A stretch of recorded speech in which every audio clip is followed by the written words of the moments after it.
সাবেক প্রধান উপদেষ্টা ডক্টর ইউনূসের সঙ্গে গভীর রাতে বৈঠক করেছেন প্রধানমন্ত্রী তারেক রহমান।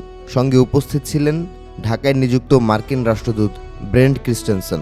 কল্পকাহিনী কিংবা গল্প নয়, সত্যিকারে এমন বৈঠকের দাবি করেছে নর্থ ইস্ট নিউজ।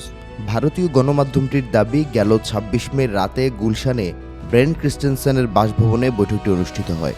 বিশেষ নিরাপত্তা কিংবা প্রোটোকল ছাড়াই রাত ১০টার বৈঠকে উপস্থিত হন প্রধানমন্ত্রী। বৈঠকটি অফিসিয়াল বা দাপ্তরিক সূচির বাইরে রাখায় অনেকেই এই সম্পর্কে কিছু জানে না।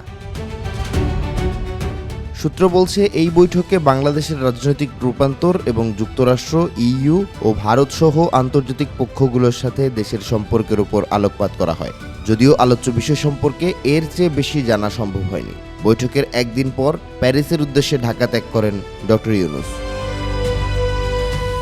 নাম প্রকাশে অনিচ্ছুক এক রাজনৈতিক পর্যবেক্ষক জানান, ২৬ মের বৈঠকের আলোচিত একটি বৃহত্তর কৌশলের অংশ প্রফেসরের প্যারিস সফর।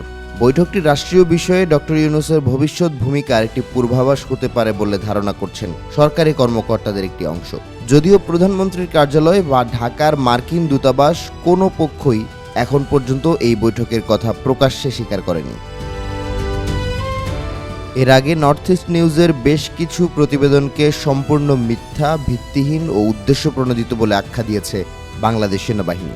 আইএসপিআর জানায়, বাংলাদেশের অভ্যন্তরীণ স্থিতিশীলতা নষ্ট করা এবং সশস্ত্র বাহিনীকে প্রশ্নবিদ্ধ করার লক্ষ্যে পরিকল্পিত অপপ্রচার চালাচ্ছে ভারতের একটি নির্দিষ্ট মিডিয়া গোষ্ঠী। তবে নর্থ ইস্ট নিউজের সব প্রতিবেদনকে মিথ্যা বলে উড়িয়ে দেওয়াও সম্ভব নয়, কারণ তেহরিক-ই-তালেবান বাংলাদেশ বিমান বাহিনীর সদস্যদের যোগদান, বিএনপির মন্ত্রিসভায় ডক্টর খলিলের স্থানলাভ কিংবা গুরুত্বপূর্ণ সেনা কর্মকর্তাদের রদবদল, বেশ কিছু বিষয়ে গণমাধ্যমটির পূর্বাভাস মিলে গিয়েছিল। গেল ফেব্রুয়ারিতে নির্বাচনের কয়েকদিন বাদেই এক চাঞ্চল্যকর টুইট করেন ডেভিড বার্গম্যান।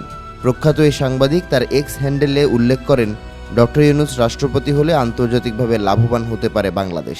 দেশের উন্নয়ন ও সমৃদ্ধির জন্য অভ্যন্তরীণ বিষয়ে মনোযোগী প্রধানমন্ত্রী এবং আন্তর্জাতিক খ্যাতিসম্পন্ন রাষ্ট্রপতির সমন্বয় প্রয়োজন। এরপর থেকে বেশ কয়েকবারই আলোচনায় এসেছে প্রফেসরের পরবর্তী রাষ্ট্রপতি হবার প্রসঙ্গ। রাজনৈতিক বিশ্লেষক থেকে শুরু করে জ্যোতিষী অনেকেই এই দাবির পক্ষে কথা বলেছেন। রাষ্ট্রপতি ধাঁধার উত্তর জানতে স্বাভাবিক নিয়মে অপেক্ষা করতে হবে ২০২৮ সালের এপ্রিল পর্যন্ত।